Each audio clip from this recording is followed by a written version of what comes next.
আসসালামু আলাইকুম বন্ধুরা, কেমন আছেন সবাই? আবারও একটা নতুন পিঠা রেসিপি নিয়ে হাজির হয়ে গেছি। আজকে আমি আপনাদের সাথে শেয়ার করব বরিশালের বিখ্যাত রসপাকন পিঠা। এই পিঠাটা দেখতে যেমনি সুন্দর, খেতে কিন্তু অনেক মজা হয়। আর এই পিঠা তৈরি করা খুবই সহজ। শুধুমাত্র 1 কাপ আটা আর একটা ডিম দিয়ে আপনি এই সুন্দর ডিজাইনের পিঠা তৈরি করে নিতে পারবেন। আর এই পিঠা আপনি যাকে একবার তৈরি করে খাওয়াবেন তার মন আপনি কিন্তু জয় করে নিতে পারবেনই। আর এই পিঠাটা হবে একদমই নরম তুলতুলে। তাহলে বন্ধুরা ভিডিওটা দেখতে থাকুন। ভিডিওটা ভালো লেগে গেলে একটা লাইক দিয়ে দিবেন আর আমার চ্যানেলটাকে সাবস্ক্রাইব করে নিয়মিত চ্যানেলের সাথেই থাকবেন। তাহলে চলুন আমরা রেসিপিটা দেখে নেই। পিঠা তৈরি করার জন্য আমি কড়াইতে দিয়ে দিচ্ছি 1 বাটি দুধ। আজকে আমি বাটির মাপে কিন্তু এই পিঠা তৈরি করে নেব। দিয়ে দিচ্ছি স্বাদ অনুযায়ী লবণ। এখন দুধ লবণ খুব ভালো করে নেড়েচেড়ে মিশিয়ে একটা বলক তুলে নেব। এখন আমি দিয়ে দিচ্ছি আটা। আজকে আমি আটা দিয়ে পিঠা তৈরি করছি, আপনারা চাইলে ময়দাও দিয়ে এই পিঠা তৈরি করে নিতে পারেন। দিয়ে দিচ্ছি 1 বাটি আটা। এখন খুব ভালো করে নেড়েচে একটা খুব সুন্দর ডো তৈরি করে নেব। এখানে আমার ডোটা তৈরি করা হয়ে গেছে। আমি 5 মিনিটের জন্য এটাকে রেস্টে রেখে দিয়েছি। 5 মিনিট পর আমি একটা বাটিতে ঢেলে নিয়েছি আর ডোটাকে আমি হালকা কুসুম ঠান্ডা করে নিয়েছি। এখন এই ডোটাকে আমি 5 মিনিটের মতো মতে নিয়েছি। 5 মিনিট মতার পর এখানে আমি একটা ছোট সাইজের ডিম নিয়েছি। ডিমটাকে খুব ভালো করে ফেটিয়ে নিয়েছি। এখন অর্ধেকটা ডিম আমি ডোর উপর দিয়ে দিচ্ছি। এখানে কিন্তু একেবারে পুরোটা ডিম দিতে যাবেন না, অল্প অল্প ডিম দিতে থাকবেন আর ডোটাকে মাখাতে থাকবেন। এখন আমি ডোটাকে খুব ভালো করে মেখে নিয়েছি। এখানে কিন্তু আমার অর্ধেকটা ডিমই লেগেছে আর যে দেখুন এতটুকু ডিম বেঁচে গেছে। ডোটাকে আবার খুব ভালো করে মথে নিয়েছি। এখন এর থেকে আমি ছোট করে লেচি কেটে নিচ্ছি। এখন এই লেচিগুলোকে আমি যেই সাইজের পিঠা তৈরি করব ওইরকম ডিজাইনের শেপ দিয়ে নেব। প্রথমে আমি গোল করে নিয়েছি, তারপরে আমি একটা পাতা শেপ দিয়ে নেব। দেখুন বন্ধুরা আমি কাজগুলো কিভাবে করছি আপনারা একটু দেখে নেন। এইভাবে করে কিন্তু আমি সবগুলোকে শেপ দিয়ে নিয়েছি, গোল চারকোনা পাতা শেপ। এখন প্রথমে আমি একটা গোল নিয়ে নিয়েছি আর কিছুটা তেল মেখিয়ে নিচ্ছি পিঠার গায়ে। এখন একটা চাকুর সাহায্যে আমি দেখুন একটা ডিজাইন তুলে নিচ্ছি। এটা কিন্তু খুবই সহজ একটা ডিজাইন। তারপরে আমি আবার মাঝখান থেকে একটু দাগ টেনে দিচ্ছি, দেখতে কত সুন্দর লাগছে দেখুন। এখন দাগ টানা হয়ে গেলে আমি একটু পাতার শেপ দিয়ে দিচ্ছি হাত দিয়ে চেপে চেপে। এই যে দেখুন এইভাবে পিঠার ডিজাইনটা করলে কিন্তু দেখতেও খুবই সুন্দর লাগে, একটা ফুলের ডিজাইন তৈরি করা হয়ে যায়। এই যে দেখুন বন্ধুরা আমি কিন্তু পিঠাটা খুব সুন্দর করে তৈরি করে নিয়েছি। এখন একটা কাঠির সাহায্যে আমি মাঝখানে একটু পাপড়ি তুলে দিচ্ছি, এতে করে পিঠাটা দেখতে আরও সুন্দর হবে। এখানে কিন্তু আমার একটা ডিজাইনের পিঠা তৈরি করা হয়ে গেছে। এখন একটা পাতার শেপ আমি আপনাদের সাথে শেয়ার করছি। বন্ধুরা আমি কিন্তু আজকে আপনাদের সাথে সহজভাবে ডিজাইনগুলো শেয়ার করছি। আশা করছি আপনাদের কাছে ভালো লাগবে। সম্পূর্ণ ভিডিওটা দেখতে থাকুন। এই যে দেখুন আমি কাজটা কিভাবে করে নিচ্ছি। এটা কিন্তু খুবই সহজ একটা ডিজাইন আর দেখতেও অনেক সুন্দর লাগে। তারপর মাঝখানে আবারও আমি একটু ফুটো করে দিচ্ছি, এতে করে পিঠাটা দেখতে আরও বেশি সুন্দর লাগবে। বাস এইখানে আমার আরও একটা ডিজাইন তৈরি করা হয়ে গেছে। আমি আপনাদের সাথে আরও একটা পাতার শেপ তৈরি করে দেখাচ্ছি। এইটা কিন্তু খুবই সহজ, যে কেউ তৈরি করে নিতে পারবে। বন্ধুরা আমি কিন্তু আপনাদের সাথে সহজ পিঠার ডিজাইনগুলো শেয়ার করেছি। এই যে দেখুন আমার আরও একটা ডিজাইনের পিঠা তৈরি করা হয়ে গেছে। আর এইভাবে করে কিন্তু আমি সবগুলো পিঠা তৈরি করে নেব। বন্ধুরা যারা এখনও একটা লাইক দিতে ভুলে গেছেন প্লিজ একটা লাইক দিয়ে দিবেন আর আমার চ্যানেলটাকে সাবস্ক্রাইব করে নেবেন এরকম নিত্য নতুন ভিডিও পেতে আর সুন্দর সুন্দর মজার পিঠা রেসিপি পেতে। এইভাবে করে আমি সবগুলো পিঠা তৈরি করে নিয়েছি। দেখুন মাশাআল্লাহ পিঠাগুলো দেখতে কত সুন্দর লাগছে। এখন আমি একটা শিরা তৈরি করে নেব পিঠার জন্য। আমি এখানে দিয়ে দিচ্ছি 1 কাপ চিনি আর দিয়ে দিচ্ছি 2 কাপ পানি, দিয়ে দিচ্ছি 2টো দারচিনি। আপনারা চাইলে এখানে এলাচও দিতে পারেন, আমার হাতের কাছে এলাচ ছিল না তাই দেইনি। এখন চিনিটাকে আমি 2 মিনিটের মতো ফুটিয়ে নিয়েছি। একটা জায়গা রেখে দিচ্ছি চিনি শিরাটা। আর এখানে আমি তেলটা গরম করে নিয়েছি আর এর মাঝে আমি পিঠাগুলো দিয়ে দিচ্ছি। পিঠাগুলো দেওয়ার সাথে সাথে কিন্তু নাড়তে যাবেন না, তাহলে পিঠাগুলো ভেঙে যাওয়ার একটা সম্ভাবনা থাকে। পিঠাগুলো যখন এরকম বেঁচে উঠবে তখন পিঠাগুলোকে উল্টে দিবেন। আর অবশ্যই পিঠাগুলো কিন্তু মাঝারি আঁচ রেখে তারপর আপনাকে ভাজতে হবে, এতে করে পিঠাগুলো খুব সুন্দর একটা কালারও আসবে আর পিঠাগুলো দেখে গেছে ভিতর থেকে মুচমুচা হবে, খুব সুন্দর ভাজা হবে। দেখুন বন্ধুরা আমার পিঠাগুলো মাশাআল্লাহ দেখতে এখন কত সুন্দর হয়েছে। আমি কিন্তু চুলার আঁচ মিডিয়াম রেখে এই পিঠাগুলোকে একটু সময় নিয়ে তারপরে ভেজে নিয়েছি, এতে করে আমার পিঠাটা একদম মুচমুচে হয়েছে আর ডিজাইনটা কত সুন্দর ফুটে উঠেছে আপনারা দেখে নিশ্চয়ই বুঝতে পারছেন। এখানে আমার পিঠাগুলা ভাজা হয়ে গেছে। দেখুন মাশাআল্লাহ দেখতে এখন কত সুন্দর হয়েছে পিঠাগুলা।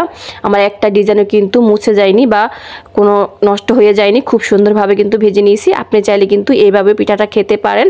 এখন আমি পিঠাগুলো আপনাদেরকে দেখিয়ে দিচ্ছি কতটা সুন্দর হয়েছে। আপনি যদি চুলার আঁচ মিডিয়াম রেখে ভাজেন তাহলে পিঠাগুলো এত সুন্দর হবে। পিঠাগুলা ভাজা হয়ে গেলে আর পিঠাগুলা যখন একটু ঠান্ডা হয়ে যাবে আর চিনি শিরাটা হালকা গরম থাকবে, এই অবস্থায় আমরা কিন্তু পিঠাগুলা শিরায় দিব। কোনোভাবে কিন্তু গরম পিঠা গরম শিরায় দেওয়া যাবে না, তাহলে পিঠার ডিজাইনটা নষ্ট হয়ে যাবে, পিঠাগুলা কিন্তু একদম ক্ষয়ে যাবে। পিঠাগুলা শিরায় দেওয়া হয়ে গেলে আমি 2 থেকে 3 ঘন্টার জন্য ঢেকে রেখে দিচ্ছি। ফিরে এলাম 2 ঘন্টা পর। মাশাআল্লাহ দেখুন এরই মাঝে কিন্তু আমার পিঠাগুলা শিরাগুলা টেনে নিয়েছে আর কত সুন্দর হয়েছে, ফুলে একদম ডাবল হয়ে গেছে। দেখুন মাশাআল্লাহ কত সুন্দর হয়েছে। আমি আপনাদেরকে পরিবেশন করে দেখিয়ে দিচ্ছি বন্ধুরা। দেখুন কতটা সফট হয়েছে, একটু কেটেও দেখাচ্ছি। আর এই ভেতরে দেখুন কতটা রস ঢুকেছে। পিঠাটা একদম সফট নরম তুলতুলে হয়েছে।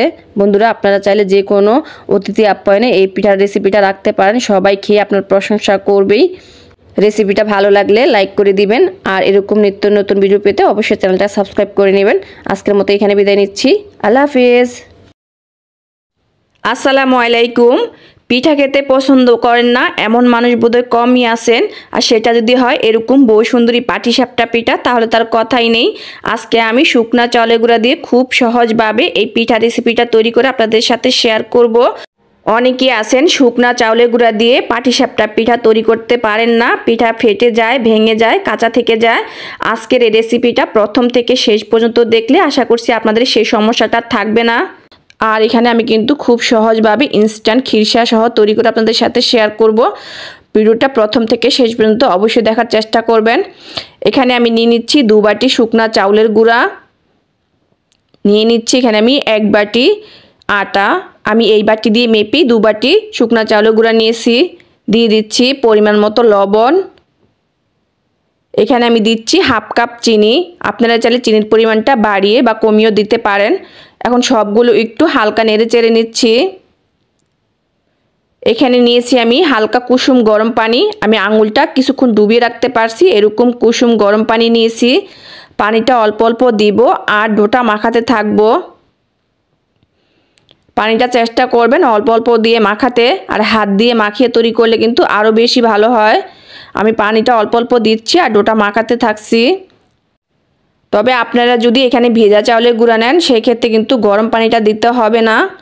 এই যে দেখুন এখানে পানি দিয়ে আমি খুব সুন্দর একটা ব্যাটার তৈরি করে নিয়েছি, আর এটাকে খুব ভালো করে কিছুক্ষণ ফেটিয়ে নিচ্ছি। এই পর্যায়ে কিন্তু আমার আর একটু পানি লাগবে মনে হচ্ছে। পাটিসাপটা পিঠা তৈরি করার জন্য কিন্তু একটা পাতলা ডো তৈরি করতে হয়। আমি আপনাদেরকে দেখিয়ে দিচ্ছি। এটা এখন কিন্তু একটু পাতলা দেখা যাচ্ছে মোটামুটি। আমি এটাকে রেস্টে রেখে দিব একটা ঢাকনা দিয়ে ঢেকে 10 থেকে 15 মিনিটের জন্য। এখন আমরা খিরসাটা তৈরি করে নেব।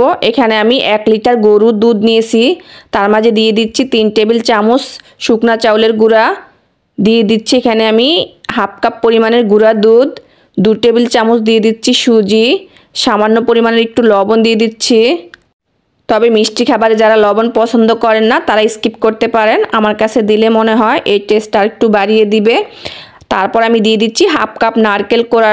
নারকেল কোড়াটা সম্পূর্ণ অপশনাল, আপনারা পছন্দ করলে দিবেন, না হলে কিন্তু এটা বাদ দিতে পারেন। এখন সবগুলো কিন্তু আমি একসাথে ভালো করে নেড়েচেড়ে মিশিয়ে নিচ্ছি। আমি কিন্তু চুলার জালটা না ধরিয়েই সব কিছু মিশিয়ে নিচ্ছি। সব কিছু মেশানো হয়ে গেলে এখন চুলাটা জ্বালিয়ে দিচ্ছি, দিয়ে অনবরত নেড়েচেড়ে এটাকে রান্না করে নেব। কিছুক্ষণ রান্না করার পরে দেখবেন এরকম আটালো হতে শুরু করেছে। এখন চুলার আঁচটা একদম মিডিয়ামে করে দিয়েছি, আর দিয়ে দিচ্ছি এখানে আমি 1 কাপ খেজুরের গুড়। আমি গুড়টাকে ছোট করে কেটে নিয়েছি, এতে করে খুব সহজে মিশে যাবে। দিয়ে দিচ্ছি এখানে আমি 1 টেবিল চামচ ঘি। এই ঘিটা দেওয়ার কারণে কিন্তু এই খিরসার টেস্টটা আরও দ্বিগুণ হয়ে যাবে। অবশ্যই একটু ঘি দেওয়ার চেষ্টা করবেন।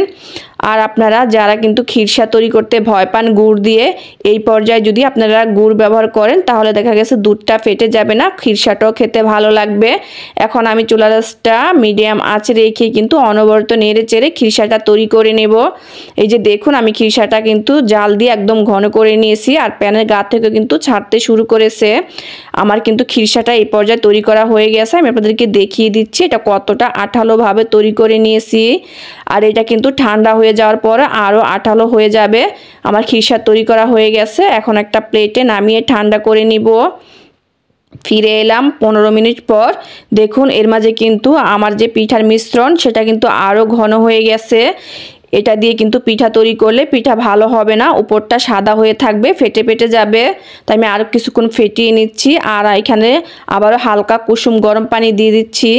এখানে আমি এই চামচ দিয়ে আরও 2 চামচ পানি দিয়েছি, দিয়ে খুব ভালো করে নেড়ে চেড়ে মিশিয়ে নিচ্ছি। এখন আমার কাছে ডোটা একদম পারফেক্ট মনে হচ্ছে। আমি আলাদা করে একটা বাটিতে তুলে নিচ্ছি। যেহেতু আমি পিঠাতে একটা ডিজাইন করব তার জন্য এখানে আলাদা বাটিতে নিয়েছি। আর এখানে দিয়ে দিচ্ছি আমি কয়েক ফোঁটা ফুড কালার, এখানে আমি রেড ফুড কালারটা দিয়েছি, দেখুন কিন্তু দেখা যাচ্ছে পিঙ্ক কালারের। এখন খুব ভালো করে নেড়েচেড়ে মিশিয়ে নিচ্ছি। আর এখানে আমি একটা সসের বোতল নিয়েছি, আপনারা চাইলে কিন্তু যে কোনো পানির বোতলে মুখটা ফুটো করে তারপরে এই পিঠাটা তৈরি করে নিতে পারেন। আমার বাসায় এই সসের বোতলটা ছিল, তাই আমি এটা দিয়েই পিঠার ডিজাইনটা করে নেব। আমি খুব সুন্দর করে কিন্তু সসের বোতলে মিশ্রণটা ঢেলে নিয়েছি আর একটা ফ্রাই প্যান চুলায় বসিয়ে দিয়েছি। প্যানটা যখন একটু গরম হয়ে যাবে তখন আমি টিস্যু পেপারে তেল লাগিয়ে তারপর তেলটা ব্রাশ করে দিচ্ছি। এতে করে আমাদের পিঠাগুলো খুব সুন্দর হবে, অতিরিক্ত তেল দিলে কিন্তু পিঠা ভালো হবে না। তারপরে দেখুন আমি প্রথমে যে সসের বোতলে মিশ্রণটা ঢেলে নিয়েছি সেটা দিয়ে কিন্তু এরকম দাগ টেনে দিচ্ছি। তারপরে আমি দিয়ে দিচ্ছি আমাদের যে সাদা মিশ্রণটা আছে সেটা দিয়ে দিচ্ছি, দিয়ে তারপর এরকম চামচ দিয়ে একটু ছড়িয়ে দিচ্ছি। এখন একটা ঢাকনা দিয়ে এটাকে 2 মিনিটের জন্য রাখবো। অবশ্যই ঢাকনাটা দেওয়ার চেষ্টা করবেন, যেহেতু শুকনো চালের গুঁড়া দিয়ে আমরা এই পিঠা তৈরি করছি। ঢাকনা দিলে উপরটাও কিন্তু খুব সুন্দর করে সেদ্ধ হবে আর সাদা সাদা হয়ে থাকবে না, পিঠাটা কাঁচাও থাকবে না। আমার পিঠাটা হয়ে গেছে। এখন আমি এর ভিতরে পরিমাণ মতো খিরসা দিয়ে নিচ্ছি।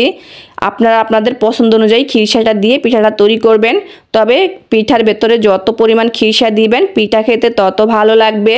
দেখুন মাশাআল্লাহ আমার প্রথম পিঠাটাই কত সুন্দর হয়েছে। এখন পিঠাটা আমি তুলে নিচ্ছি, তারপর আবারও টিস্যু পেপারটা দিয়ে খুব ভালো করে একটু মুছে নিচ্ছি। আমি দ্বিতীয় ব্যাচের পিঠাটাও কিন্তু তৈরি করে নিচ্ছি। এই যে দেখুন আমি আবারও কিন্তু ওই মিশ্রণটা দিয়ে উপর দিয়ে এরকম একটু গড়িয়ে দিচ্ছি। আপনারা এই পিঠাটা তৈরি করে আপনাদের প্রিয়জনকে খাওয়াতে পারেন, অবশ্যই তাদের মন জয় করতে পারবেন। এই পিঠা তৈরি করে খাওয়ালে পিঠা দেখেই কিন্তু অনেকের মন ভালো হয়ে যাবে। পিঠাটা দেখতে আসলেই অনেক সুন্দর। আমি কিন্তু দ্বিতীয় পিঠাটাও তৈরি করে নিয়েছি, আর এইভাবে করে কিন্তু আমি সবগুলো পিঠা তৈরি করে নিয়েছি। মাশাআল্লাহ মাশাআল্লাহ, দেখুন পিঠাগুলো দেখতে কত সুন্দর হয়েছে। আপনারা যে কোনো অনুষ্ঠানেও কিন্তু এই পিঠাটা রাখতে পারেন আর আপনার ভালোবাসার মানুষকে এই পিঠা খাইয়ে মন জয় করে নিতে পারেন। মাশাআল্লাহ দেখুন কত সুন্দর হয়েছে পিঠাটা।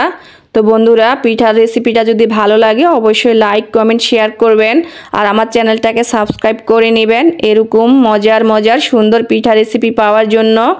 একটা পিঠা আপনাদেরকে ভেঙে দেখাচ্ছি, এটা কতটা সফট হয়েছে। ঠান্ডা হয়ে যাওয়ার পরও কিন্তু এই পিঠাটা এরকম সফট থাকবে, খেতে অনেক ভালো লাগে। আর এটা কিন্তু আপনারা 2 থেকে 3 দিন পর্যন্ত অনায়াসে সংরক্ষণ করে খেতে পারবেন নর্মাল ফ্রিজে। আজকের মতো এখানে বিদায় নিচ্ছি। সবাই ভালো থাকবেন, নিরাপদে থাকবেন। আল্লাহ হাফিজ।